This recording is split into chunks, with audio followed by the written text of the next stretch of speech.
यहोवा का धन्यवाद करो क्योंकि वह भला है और उसकी करुणा सदा की। आमीन। हालेलुया। आइए आज हम लोग परमेश्वर के वचन में जाते हैं। दानियेल की किताब 6 अध्याय 10वां वचन पढ़ते हैं। जब दानियेल को पता चला कि दस्तावेज पर हस्ताक्षर हो गया है, तब वह अपने घर गया। उसकी उपरोटी कोठरी की खिड़कियां यरूशलेम की ओर खुलती थी। वहां अपनी रीति के अनुसार वह दिन में 3 बार अपने परमेश्वर के सामने घुटने टेककर प्रार्थना और धन्यवाद करता रहा। हालेलुया। आइए हम लोग इस बात को ध्यान रखें। दानियेल अपनी रीति के अनुसार हर दिन 3 बार प्रार्थना करता है, धन्यवाद देता है परमेश्वर को। हम लोग जो है यहाँ पे आने से पहले पीछे की पाठभूमि में जाते हैं। मैं आपसे निवेदन करूंगा कि आप लोग जो दूसरा राजा 22वां और 23वां अध्याय पढ़े और दानियेल की पूरा किताब जरूर पढ़े।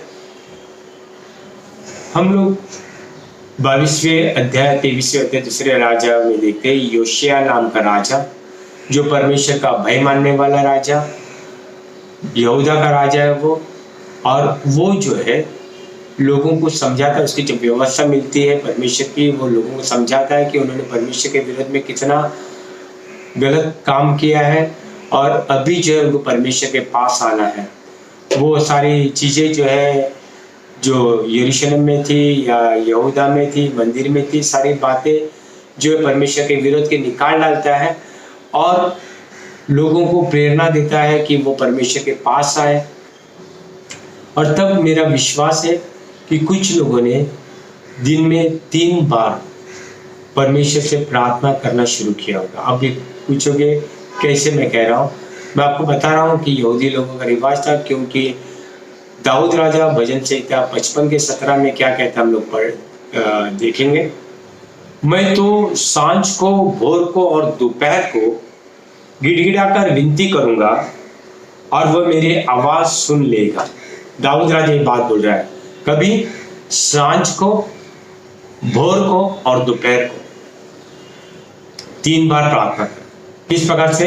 गिड़गिड़ा कर प्रार्थना। और मुझे ऐसा लगता है कि ऐसे समय पर, जैसे योशिया के समय पर, दानियेल के घराने वाले लोग ने भी प्रार्थना करना शुरू किया होगा या पहले से करते आए होंगे और उन्होंने जोर दिया होगा। और दानियेल हो सकता है दादा, उसके पिता और उस तक जो है उन्होंने सब जन ने उन्होंने प्रार्थना करना शुरू किया। दिन में 3 बार प्रार्थना, दिन में 3 बार प्रार्थना करने के बावजूद जो है वो गुलामी में आया था। क्यों? क्योंकि देखो योशिया के बाद उसका बेटा यहोयाकीम वहां का राजा बना और वहां पे लिखा है परमेश्वर के नजरों में जो बुरा था वही किया उसने। और इसलिए परमेश्वर ने नबूकदनेस्सर राजा को वहां पे भेजा और उसको जो है वहां से बंदी बना के लेकर आया, या पूरी तरह से जो है बहुत कुछ वहां पे बर्बादी किया। बहुत सारे यहूदी लोगों को जो है पकड़ के लेकर आया और उनमें से जो है दानियेल भी था और काफ़ी लोग थे और खास करके उसके 3 मित्र भी थे। लेकिन दानियेल प्रार्थना करने के बावजूद जो है उसको गुलामी में लेकर आया गया। देखिए मैं ये क्यों कहता हूँ कि पहले से ही प्रार्थना कर रहा था, क्योंकि बाबिलोन में आकर वो प्रार्थना सीखना जो है लगभग असंभव है। ठीक है, तो इसलिए जो है पहले से ही प्रार्थना करता रहा होगा। और जब बाबिलोन में आया तो उसका नाम भी बदल दिया और फिर जो है उसको खोजा बनाया गया। आप समझ सकते हैं कि प्रार्थना करने वाला व्यक्ति, उसके जीवन में और कठिनाई और संकट आए, अगर हम उसकी जगह पे होते तो ये कहते हैं कि मैं इतना प्रार्थना करता हूँ, मैं इतना उपवास करता हूँ, मेरे जीवन में और कठिनाई आए, परमेश्वर है या नहीं है। लेकिन वो अपने परमेश्वर को जानता था। बचपन से ही उसके माता पिता ने वचन भी उसको सिखाया होगा। और जब वो वहां पे आया तो उस कठिनाई के बावजूद भी वो प्रार्थना करता रहा। देखिए, मुझे और आपको ऐसे समय पे समझना बहुत जरूरी है। मैं आपको एक वचन क्या लेकर चलता हूँ, रोमियो की किताब 8वां अध्याय 28वां वचन। और यहाँ पे इस प्रकार से लिखा है, हम जानते हैं कि जो लोग परमेश्वर से प्रेम रखते हैं उनके लिए वह सब बातों के द्वारा भलाई को उत्पन्न करता है, अर्थात उन्हीं के लिए जो उसके अभिप्राय के अनुसार बुलाए गए हैं। हालेलुया। आप परमेश्वर से प्यार करते हो? आपको ऐसा लगता है परमेश्वर ने आपको बुलाया है? हाँ, बुलाया है। तो सारी बातें मिलकर, चाहे कितने भी मुसीबत वाले आज समय आया है आपके जीवन में, इन सारी बातें मिलकर आपके जीवन में भलाई को उत्पन्न करेंगे। आमीन। हालेलुया। आपने परमेश्वर के वचन पे भरोसा करना है। आइए हम दानियल के पास जाते हैं। दानियल को जब वहां पे गुलाम बना के लेकर आया, उसको जो है वहां का जो राज दरबार में नौकरी के लिए बुलाया गया, उसको वहां के कॉलेज में एडमिशन दिया गया है, जिसके द्वारा वहां के दरबार में वो काम कर सके। और जिससे पहले ही दिन वो आया तो वहां पे उसे पता चला कि राजा का भोजन खाना पड़ेगा और दाख मधु पीना पड़ेगा। हर एक के लिए एक कोटा था, ताकि वो जो है तंदुरुस्त दिखे, अच्छे दिखे और जो है अच्छा सेहत रहे। लेकिन तभी दानियल ने निर्णय लिया कि मैं अपने आप को राजा के भोजन से, उसके दाख मधु से अपवित्र नहीं करूंगा। देखिए, ये साहस आया कहां से? वो लगातार प्रार्थना में था। प्रार्थना के द्वारा हमारे जीवन में साहस आता है, विश्वास आता है, हम परमेश्वर के करीब आते हैं और हम जो नहीं कर सकते थे वो कर लेते हैं। लेकिन जैसे उसने निर्णय लिया, उसने जो खोजे के मुख्य को बताया कि हम लोग नहीं ये खाएंगे, क्योंकि उसके साथ में और बाकी के 3 लोग थे, उन्होंने भी शायद दानियल को बोला होगा हम लोग नहीं खाएंगे, केवल हमको साग पात दे और पानी पीना। परमेश्वर का धन्यवाद हो, उनकी प्रार्थना के द्वारा परमेश्वर ने इस खोजे के मुख्य को उनके प्रति दया दी थी, करुणा दी थी। और इसलिए वो कहता है कि अगर मैं तुम लोगों को खाना ये नहीं दूंगा तो तुम्हारे मुख जो है सूखे रहेंगे, तुम कमजोर दिखेंगे दूसरे लोगों से, और राजा मुझे मार डालेगा। तब दानियल कहता है केवल हमको 10 दिन दे दो और फिर हमारे चेहरे को देखो, और उसके बाद जो है तो हमारे लिए वही भोजन दे सकता है अगर कमजोर दिखाई देंगे। क्योंकि उसको मालूम था जिस परमेश्वर के लिए वो निर्णय ले रहे हैं, वो परमेश्वर उनके इच्छा के अनुसार जो है उन्हें आगे बढ़ाएगा। हालेलुया।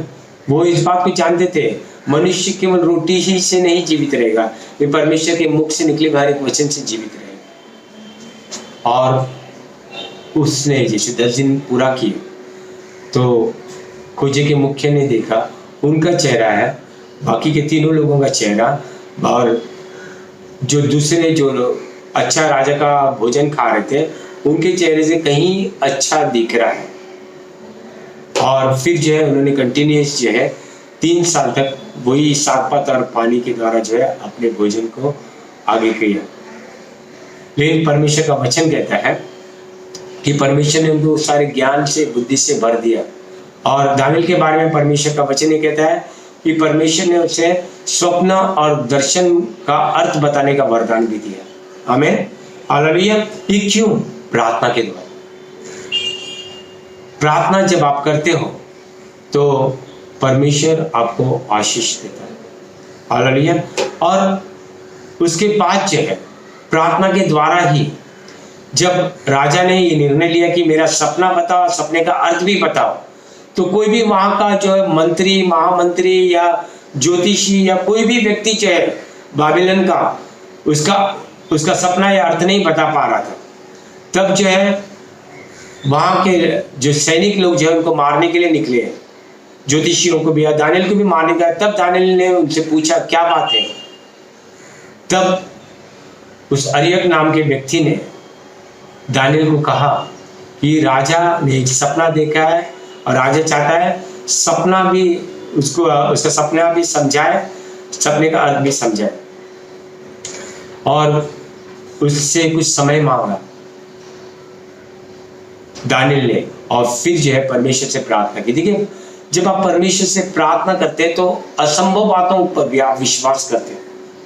असंभव था, लेकिन दानियल अपने परमेश्वर को जानता था और इसलिए उसने कहा कि थोड़ा दिन हमको दे दो, और उसके बाद जो है परमेश्वर ने उसको सपना भी समझाया और उसका अर्थ भी समझाया, और उसने राजा को जाके बता दिया। राजा ने उसको उन्नति दे दिया, वहां पर उसको मुख्य बना दिया, और उसके तीनों दोस्तों को दानियल ने कहा कि इनको भी पदोन्नति दो। देखिए, और केवल वहीं पर वो मुख्य नहीं बना, नबूकदनेस्सर के बाद जो है बेलशस्सर राजा आया, उसके दौरान दारा खुसरो, उनके दौरान भी जो है वो मुख्य बना रहा। क्यों? क्योंकि वो प्रार्थना लगातार कर रहा था। मैं आपको बता दूं, भजन संहिता 75 के 6 वचन में क्या लिखा है, आइए हम पढ़ते हैं। क्योंकि बढ़ती न तो पूर्व से न पश्चिम से और न ही मरुभूमि से आती है, परंतु परमेश्वर ही न्यायी है, वही एक को घटाता है और दूसरे को बढ़ाता है। 7वां वचन था। आमीन, हालेलुया। जब बढ़ती या घटती परमेश्वर के पास से ही आती है, वो एक को बढ़ाता है और एक को घटाता है। बढ़ाता कब होगा? जब वो परमेश्वर के करीब रहता है। आमीन, हालेलुया। तो प्रार्थना के द्वारा जो है दानियल को बढ़ती मिली, दानियल के दोस्तों को भी बढ़ती मिली। आमीन, हालेलुया। देखिए, प्रार्थना की वजह से परमेश्वर ने उसके पास अच्छे मित्र लेकर आए जो पूरी तरह से परमेश्वर का भय मानते थे और परमेश्वर पर पूरा विश्वास करते थे। वो ऐसे दोस्त थे कि परमेश्वर पर विश्वास करने के लिए जो है पूरी तरह से तैयार थे, मरने को भी। आमीन, हालेलुया। आज जो है जब आप प्रार्थना में बने रहोगे, परमेश्वर आपको ऐसे दोस्तों से दूर करेगा जो आपके जीवन में नहीं चाहिए। परमेश्वर ऐसे लोगों को आपके जीवन में लेकर आएगा जो आपके जीवन में आपको उन्नति की ओर लेकर जाएंगे। बहुत सारे बार जो दोस्ती लोग जो है बर्बादी का कारण होते हैं। वो जानबूझकर नहीं करते रहेंगे, लेकिन सांसारिक बुद्धि से जो है वो आपको बर्बादी की ओर लेकर जाते हैं। लेकिन जब आप प्रार्थना में लगातार बने रहोगे तो परमेश्वर आपके करीब ऐसे लोगों को लेकर आएगा जो सही में आपके उन्नति की ओर लेकर जा रहे हैं। आमीन, हालेलुया। प्रार्थना के ही द्वारा उनको जो है परमेश्वर ने, दानियल को जो है बहुत सारा प्रकाशन दिया। प्रभु यीशु मसीह के पहले आगमन के बारे में, दूसरे आगमन के बारे में, अंतिम दिनों के बारे में भी परमेश्वर ने उसको बताया, और आज तक हम लोग उसके बारे में पढ़ाई कर रहे हैं। आमीन, हालेलुया। और अब हम लोग जहाँ पे जिस वचन को छोड़ कर गए थे वहां पर आते हैं। 6 अध्याय 10वां वचन। ये दस्तावेज कौन से थे मैं आपको बता दूं। देखिए, दानियल जो है लगातार उन्नति कर रहा था। यहाँ पर हम लोग देखते हैं राजा दारा के बारे में, जिसके राज्य के दौरान उसने जो है दानियल को बहुत ऊंचा पद दिया था, और जब उसको ऊंचा पद दिया तो परमेश्वर ने उसके अंदर एक उत्तम आत्मा दी, और उसके द्वारा जो है जो भी वो निर्णय लेता था राजा को बहुत पसंद आता था और उसको और उन्नति देता था। राजा उसकी हर एक बात में सलाह लेता था, और इसके लिए वहां पर जो है लोग जो है जलन रखने लगे, और उन्होंने सोचा कि किस प्रकार से इसको फंसाए। ये तो भ्रष्टाचारी भी नहीं है, ये कोई बेईमानी नहीं करता है, या कोई ऐसे काम चोरी नहीं करता है, बहुत विश्वासयोग्य है, तो इसको किस प्रकार से फंसा सकते हैं। तो उन्होंने एक योजना बनाई, और उस योजना के तहत उन्होंने राजा के पास गए, बहुत सारे लोग मिलकर गए, मंत्री लोग मिलकर गए जो दानियल के शत्रु थे, या दानियल को मार डालना चाहते थे, वो राजा के पास गए, राजा दारा के पास गए और उन्होंने कहा कि एक फरमान जारी करो कि कोई भी अगले 30 दिन तक किसी ईश्वर के सामने या किसी मनुष्य के सामने प्रार्थना नहीं करे, केवल तेरे सामने प्रार्थना करे। और राजा ने जो है उस दस्तावेज पर हस्ताक्षर करते, और यही दानियल को पता चला।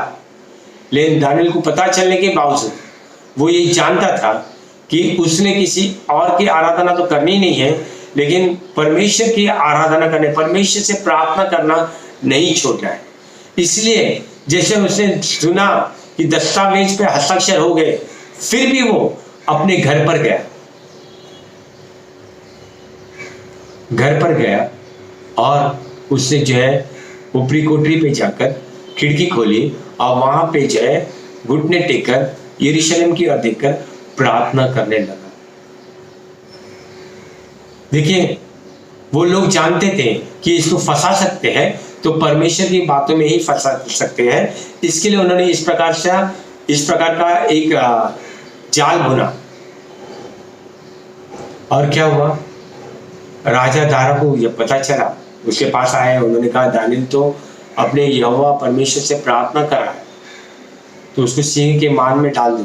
हमारा कानून ये था कि राजा ने एक बार फरमान जारी किया तो राजा खुद भी उसको कैंसिल नहीं कर सकता था।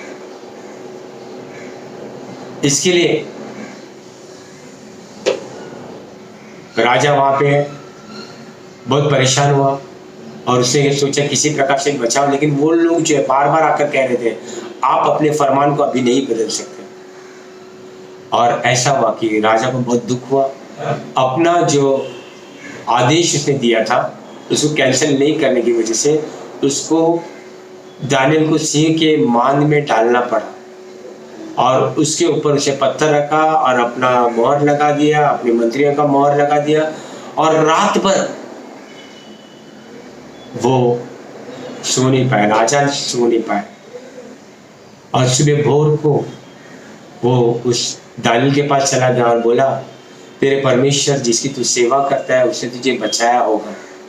बोलते हाँ, उसने अपने स्वर्गदूत को भेजकर सारे सिंह के मुंह को बंद कर दिया। क्यों? क्योंकि मैंने परमेश्वर के विरोध में कुछ भी गलत नहीं किया था, ना ही तेरे विरोध में गलत किया। हालेलुया। और परमेश्वर ने दानियल को बचाया। मेरा विश्वास ये है उसकी प्रार्थना की वजह से। और उसको निकालने के बाद राजा ने उन लोगों को डाल दिया जो उसके विरोधी थे, उनके घराने समेत, और सब के सब जो है नीचे गिरने से पहले सिंह ने उनको मार डाला। देखिए, परमेश्वर से प्रार्थना करने में कितना सामर्थ्य है। और दानियल लगातार प्रार्थना कर रहा था, सालों से प्रार्थना कर रहा था। मुझे और आपको जो है लगातार निरंतर प्रार्थना करना है। देखिए, हमारे प्रभु यीशु मसीह के बारे में देखिए, वो परमेश्वर का पुत्र, मनुष्य का पुत्र बनकर आया है, लेकिन फिर भी उसने प्रार्थना करना नहीं छोड़ा। आइए हम एक वचन पढ़ते हैं, इब्रानी का किताब 5वां अध्याय 7वां वचन। अपनी देह में रहने के दिनों में मसीह ने उससे जो उसको मृत्यु से बचा सकता था उच्च स्वर से पुकार कर और आंसू बहा कर प्रार्थनाएं और विनतियां की, और आज्ञाकारिता के कारण उसकी सुनी गई। हमें प्रभु यीशु मसीह के बारे में भी लिखा है कि वो लगातार प्रार्थना कर रहा था, आहे भर भर के प्रार्थना कर रहा था, जिसे दाऊद कहता है गिड़गिड़ा के प्रार्थना कर रहा था। प्रभु यीशु मसीह परमेश्वर का पुत्र होने के बावजूद जैसे मनुष्य का पुत्र बनकर आया, उससे आए भरकर प्रार्थना की। और परमेश्वर का वचन कहता है उसकी प्रार्थना इसलिए सुनी गई क्योंकि वो आज्ञाकारिता में रहा। आमीन, हालेलुया। देखिए, एक प्रार्थना का हमको अगर उत्तर चाहिए तो उसमें हमको आज्ञाकारी भी रहना जरूरी है। परमेश्वर के प्रति हमने आज्ञाकारी रहना बहुत जरूरी है। आमीन। बाइबल कहता है बलिदान देने से आज्ञा मानना उत्तम है। आमीन, हालेलुया। तो आज्ञा जब आप मानते हो, मैं मानता हूं, तो परमेश्वर हमारी प्रार्थना का उत्तर देता है। यदि आप किसी क्षेत्र में संघर्ष कर रहे हैं आज्ञा मानने के विषय में और आप मन फिराना चाहते हैं, परमेश्वर से प्रार्थना करो कि परमेश्वर मुझे इस क्षेत्र में तू विजय दे, और परमेश्वर आपको जरूर विजय देगा। आमीन, हालेलुया। प्रार्थना जो है, अगर आप दानियल के किताब में जाते 9वें अध्याय और 2 वचन को पढ़ते हो, वहां के पढ़ने के बाद मैं आपको कुछ बातें समझाना चाहता हूं।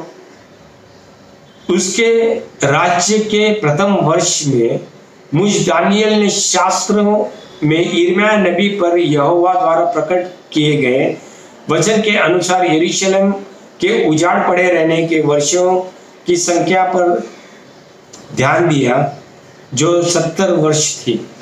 हमें यहाँ पे हम क्या देखते हैं, दानियल जो है शास्त्रों के बारे में भी ज्ञान रखता था। शास्त्र क्या है? परमेश्वर का वचन। और यहाँ पे यिर्मयाह नबी ने जो कहा था कि तुम 70 वर्ष तक जो है यरूशलेम उजाड़ रहेगा, तो उसके बारे में भी वो यहाँ पर कह रहा है। देखिए, उसने वचन में से जाना। आपको एक प्रभावशाली प्रार्थना करनी है तो वचन का ज्ञान होना बहुत ही जरूरी है। जब आप वचन के बारे में जानोगे तो आप प्रार्थना अच्छे से कर सकते, प्रभावशाली रीति से कर सकते हो। हमें देखिए, अगर मूसा की जीवनी को देखते हैं, मूसा ने जब प्रार्थना की तो परमेश्वर के वचन के अनुसार प्रार्थना की, परमेश्वर को उसके वचन याद दिलाया। फिर जब हम लोग दाऊद को देखते हैं, दाऊद ने भी प्रार्थना की तो परमेश्वर को याद दिलाया कि उसकी घराने के निमित्त परमेश्वर ने क्या वायदा किया और उस वचन को दृढ़ कर। हमें हालेलुया। नेहमिया ने भी जब प्रार्थना की तो मूसा के बारे में मूसा ने क्या आज्ञा दी थी, या मूसा के द्वारा परमेश्वर ने क्या आज्ञा दी थी, उसके बारे में याद दिला। और दानियल भी वचन के अनुसार यहाँ पे प्रार्थना कर रहा है। 9वें अध्याय में अगर आप जाते 3 वचन से लेकर आप 19वें वचन तक पढ़ोगे तो, और दानियल वहाँ पे उपवास प्रार्थना की शुरुआत करता है। यदि आप पढ़ते हो 4 वचन से 19वें वचन तक, तो आपको यहाँ पे कितने ही परमेश्वर के वचन याद आएंगे। हमें आपको ये पता चलेगा कि उसने वचन के अनुसार प्रार्थना की है। हमें, मैं ये नहीं कहता हूँ कि हम लोग ने वचन का एड्रेस बता के प्रार्थना करना, नहीं, लेकिन परमेश्वर के हृदय में क्या है उसके वचन के अनुसार हमने प्रार्थना करना है। जरूरी नहीं कि आप ये कहें परमेश्वर तेरे वो इस वचन में ये लिखा है। हर बार हम लोग जब भी प्रार्थना करते हैं तो हम लोग वही प्रार्थना करते हैं, परमेश्वर मत्ती 7:7 में तेरा वचन कहता है, मांगो तो तुम्हें दिया जाएगा। यही और भी बहुत सारे जो प्रार्थना परमेश्वर की प्रतिज्ञा है, उस प्रतिज्ञा को लेकर अपने जीवन में प्रार्थना करो और परमेश्वर जो है आपके जीवन में आशीष लेकर आएगा। आमीन, हालेलुया। प्रार्थना और वचन, मैं ये कहूँगा लगातार 2 बैसाखी है, एक मसीह को एक अच्छी तरह से अलौकिक रीति से मसीह के राज्य में चलने के लिए। आमीन, हालेलुया। और फिर जो है प्रार्थना अगर आपकी प्रभावशाली हो तो हमेशा आपको ध्यान देना है परमेश्वर के राज्य के बारे में, परमेश्वर के लोगों के बारे में। हमें उनके निमित्त आप प्रार्थना करते हो तो आपकी प्रार्थना बहुत बार सुनी जाएगी। हमें आप जो है केवल आपके घराने तक ही सीमित मत होना, परमेश्वर का राज्य उससे कहीं बढ़कर है। हमें घराने के लोगों को भी आपने परमेश्वर का वचन बताना है, उनके लिए प्रार्थना करना है, फिर वहीं पर सीमित नहीं रहना। आपके प्रार्थना का उत्तर वहीं तक ही नहीं रहना। आपके प्रार्थना का उत्तर जो है आपको ये नहीं समझ में आना चाहिए कि मेरे घर के लोगों को ही चंगाई मिलेगी तो ही मैं परमेश्वर पे विश्वास करूंगा, परमेश्वर से प्रार्थना करूंगा। आप जरा देखें, बाहर जाकर आपको परमेश्वर के लोगों पर ध्यान देना है, परमेश्वर के राज्य के बारे में ध्यान देना है। देखिए, मूसा जो है उनके लोगों के लिए जो है परमेश्वर से प्रार्थना कर रहा था, परमेश्वर के लोगों के लिए परमेश्वर से प्रार्थना करता, परमेश्वर उनको नाश मत करे। दाऊद भी कितनी बार ऐसी प्रार्थना कर चुका है। अब नेहमिया को देखते हैं, नेहमिया भी जो है अपने लोगों के लिए प्रार्थना करता। वो जो अच्छे स्थान पर था, परदेश में अच्छे स्थान पे था, राजा के पास था, वो उसको कोई कमी नहीं थी, इन लोगों के बारे में सोचकर प्रार्थना कर रहा था। और आज हम लोग दानियल को भी देखते हैं। दानियल में 90वें अध्याय में अपने लोगों के लिए प्रार्थना करा था। उसने जो है बहुत साल यहीं पर बिताए थे और उसको कोई चीज की जरूरत नहीं थी। वे फिर भी अपने लोगों के लिए प्रार्थना कर रहा है, यहूदा के लिए प्रार्थना कर रहा है, यरूशलेम के लिए प्रार्थना कर रहा है, जहां पे परमेश्वर का मंदिर है उसके लिए प्रार्थना कर रहा है।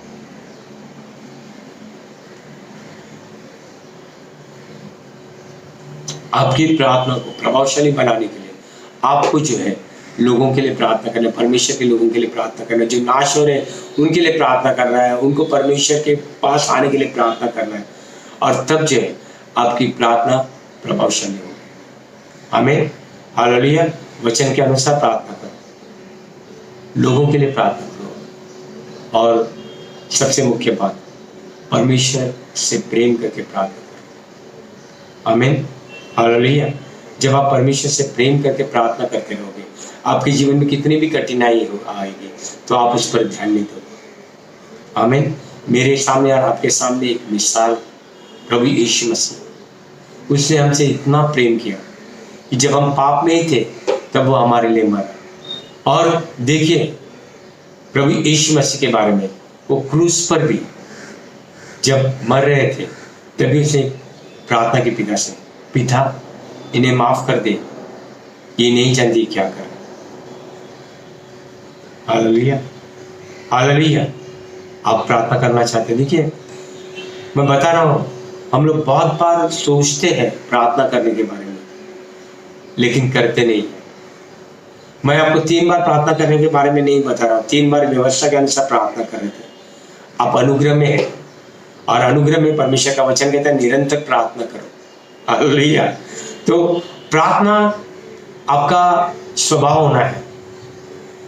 प्रार्थना करके आपको भूलना नहीं आपने क्या प्रार्थना किया, वचन पढ़कर आपको भूलना नहीं आपने क्या वचन पढ़ा है।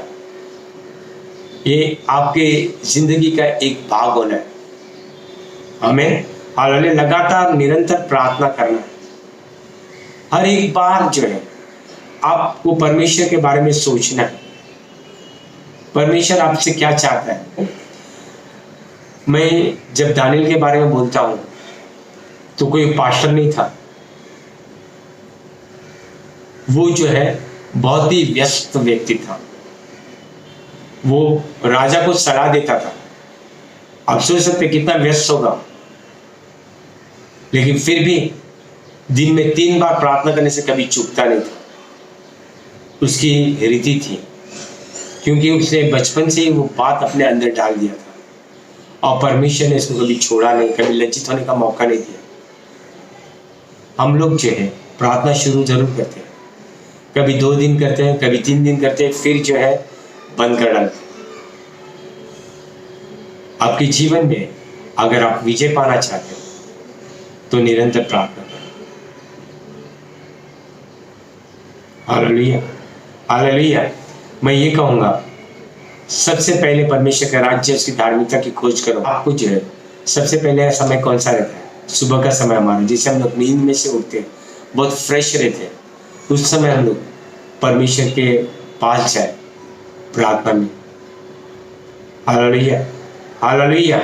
और आप जो है वचन पढ़ते हो, सुबह प्रार्थना करने के बाद वचन पढ़ते हो, वचन में जो आपने पढ़ा है उसके अनुसार आप प्रार्थना करो। आमीन। मैं आपको बता दूं, आपका जिंदगी एक अलौकिक जिंदगी होगा, एक सुपरनेचुरल जीवन होगा आपका। हम लोग बहुत लोग जो है ऐसा नहीं कर रहे। प्रभु यीशु मसीह ने हमें जो अनुग्रह में रखा है, इसका अर्थ ये नहीं है कि हमने प्रार्थना नहीं करना है। सारे जो है परमेश्वर के चेले जो है वो प्रार्थना में लवलीन थे। प्रेरित पत्र से कहता है कि मुझे जो है ये सारी बातों में जो है मेज बीच का काम नहीं करना है, मुझे प्रार्थना करना है और परमेश्वर का वचन सुनाना है। हमें हालेलुया, इसके लिए मुझे बुलाया गया है। हर एक व्यक्ति जो परमेश्वर का दास है, प्रभावशाली दास भी है, वो लगातार प्रार्थना करते आए। और आपको परमेश्वर के राज्य में बढ़ना, मैं फिर से बता रहा हूं, केवल मैं इसके बारे में नहीं कह रहा हूं कि प्रभु के राज्य में आप चर्च में पास्टर बनो या फुल टाइम में आओ, उसके बारे में नहीं। बहुत सारे लोगों को गलतफहमी है कि प्रार्थना और वचन केवल पास्टर लोगों का काम ही करना, वचन पढ़ना, प्रार्थना करना पास्टर लोगों का काम ही है। वो ये कहते हैं अपने बच्चों को, तू क्यों कर रहा है, पास्टर करेगा ना। लेकिन ये नहीं है, परमेश्वर ने सबको बुलाया। और फिर मैं बता रहा हूँ, दाऊद फुल टाइम पास्टर नहीं था, वो राजा था, उसके पहले वो चरवा था, लेकिन हर एक बार जो है वो प्रार्थना को समय देता था। नेहम्याह जो है वो जो है सेक्युलर काम में था, एक राजा के पास काम कर रहा था, लेकिन फिर भी वो प्रार्थना कर रहा था, उपवास कर रहा था। दानियल एक राजा के पास नहीं, 4 राजा के पास काम कर रहा था और लगातार उसकी पदोन्नति हो रही थी, लेकिन फिर भी वो परमेश्वर को कभी भूला नहीं, प्रार्थना कर रहा था। उसको मालूम था जो आज वो है वो केवल परमेश्वर की वजह से है। हालेलुया। देखिए, परमेश्वर को काम करने के लिए कोई उम्र की जरूरत नहीं है।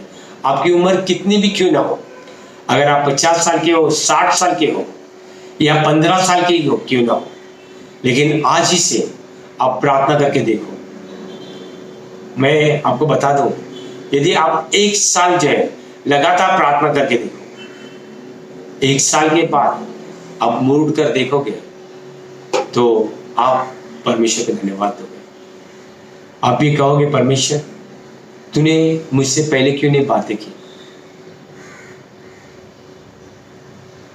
परमेश्वर आपसे बहुत प्यार है और वो चाहता है कि आप उन्नति पाए, आप उन्नति पाए।